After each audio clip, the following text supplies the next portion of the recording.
This video is on balancing oxidation reduction reactions. First, I'll show you with just charges when they have to be balanced, but I'll also show you what happens or how to balance in acidic solutions when you have more than charge to balance. So remember why we balance any equation. It has to do with the law of conservation of mass. And this is because mass can't be created or destroyed. So atoms just get rearranged. Whatever you start with, you have to end with. So another piece of this that we haven't really had to worry about before is that electrons are also conserved. So conservation of electrons is also something we have to be worried about or deal with in terms of redox reactions. When you were doing all your other reactions and balancing, the charges were neutral on everything, so that was already balanced. So let's look at oxidation reduction of tin and iron here in this reaction. So what we need to do first is we need to write our half reactions. So I'm going to write tin going to tin. So I've got tin, and it doesn't matter which one you do first, tin or iron. So I have tin plus 2 on my reactant side, which turns into tin plus 4 on the product side. So in terms of atoms or mass, that's good. We've got one atom of each. However, our charges are not balanced. If I have a plus 4 on the product side and a plus 2 on the reactant side, they do not equal each other. So I need to add 2 electrons to the product side because 2 electrons means 2 negatives. So 4 minus 2 or 4 plus 2 negatives will add up to a positive 2. Now on my,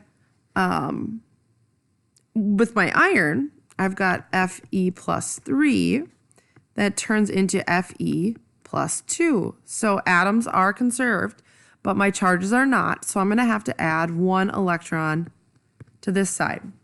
Now, when I see this right here, I can tell that my charges don't cancel out in terms of getting this reaction right here. So what that means is I'm going to have to multiply 1 or both, in this case just 1, to get my charges to cancel. If I have 2 electrons on the product side, that means I have to start with 2 electrons on the reactant side. So this whole reaction, oops, I want to do this in red. This whole reaction with iron right here, I'm going to multiply times 2.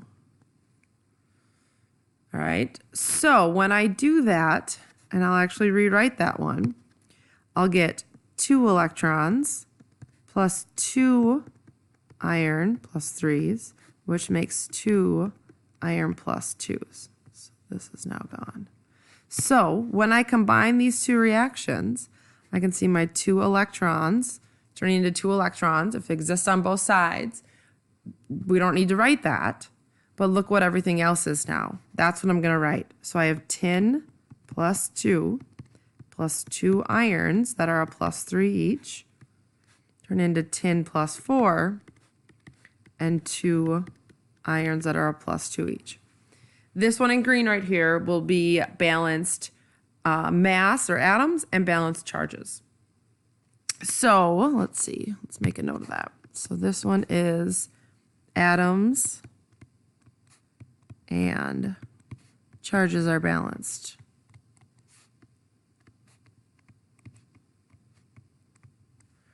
Okay, now going back to my reactions with my tin and iron, remember if these are redox reactions, one is oxidized and one is reduced, and you have to have both. And just for practice, let's look at these and see which one is which. So remember, oxidation is losing electrons, reduction is gaining. So in this first one with tin, if I'm starting with tin plus 2 and I'm turning to tin plus 4 and that tin is losing electrons, this first piece is oxidation. Or my starting thing lost electrons. And then my iron, we're adding it. We're gaining electrons to my reactants. So this is my reduction. All right. So let's look at now balancing reactions when you have an acidic solution. So this is going to be a little bit more complex. First, you're going to divide the reaction into 2 incomplete half reactions. That's what we just did up above. All right. Then you're going to balance each half reaction like we did with the charges, but you're going to have to do more than the charges because what you're going to have here is you're going to have to balance your hydrogens and your oxygens. So first you're going to balance elements other than H and O. And then next you're going to balance the O's by adding water. So you're going to add water to one side or the other to balance out the O's on the opposite side. Then you're going to, by adding the water, you're going to add H's. So then you're going to add H pluses, right? That's what's in an acidic solution.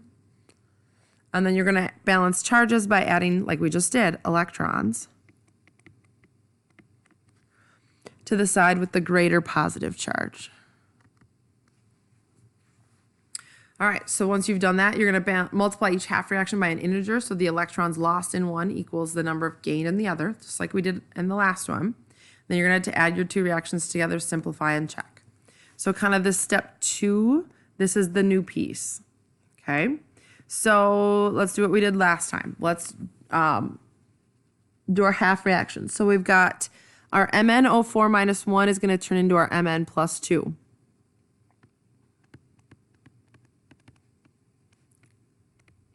All right, so I'm going to do all of these steps with this one before I move on to the other one.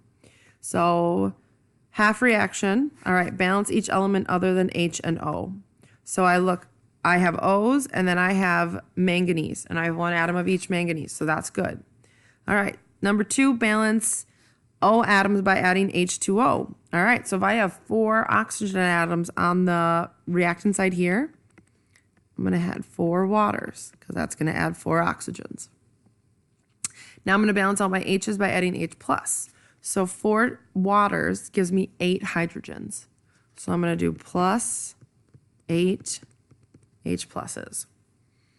All right, now I'm going to look at my charges. So I have, on my reactant side, I have 8 positives plus 1 negative. So I have a total of 7 positives. I have a total of 2 positives on my product side. So I need to get the 7 positives down to 2 positives. So I'm going to do that by adding 5 electrons, 5 negatives. So negative 5 plus 7 will equal 2. Or 7 minus 5, another way to look at it. Okay, so now let's do our other half reaction. So here we have C2O4 with a minus 2 charge turning into CO2. Okay, so first I balance my elements other than O and H. So my C2, I'm going to need a 2 in front of my CO2.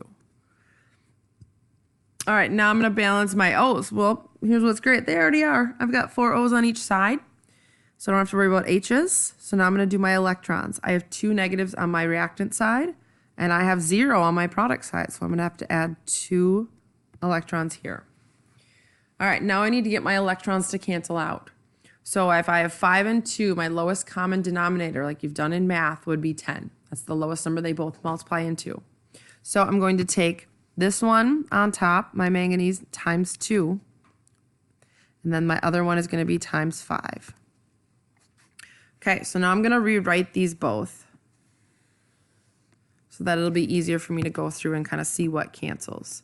So 2 times everything in the top one will be 10 electrons plus 16 hydrogens plus 2 MnO4 minus 2s turns into 2 Mn plus 2s plus 8 H2Os. All right, and then everything times 5 for the second one. So 5 C2O4 minus 2 is 10 CO2s and 10 electrons. Okay, so I can see that my electrons divide out. Nothing else cancels. If I had water, for example, on both the reactant and product side, those would divide out, or H pluses, but I don't have any of that. So now I'm just going to simplify. All right, and this simplified is my answer. So I'm going to rewrite everything that's left in one reaction.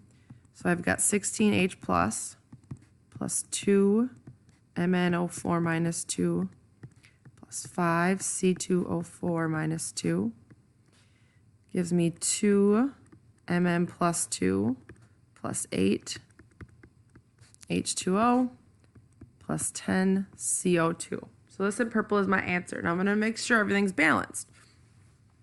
So let's check atoms first. I have 16 H's If I look on the other side in the 8 H2Os, that's 16 H's. I've got 2 manganese.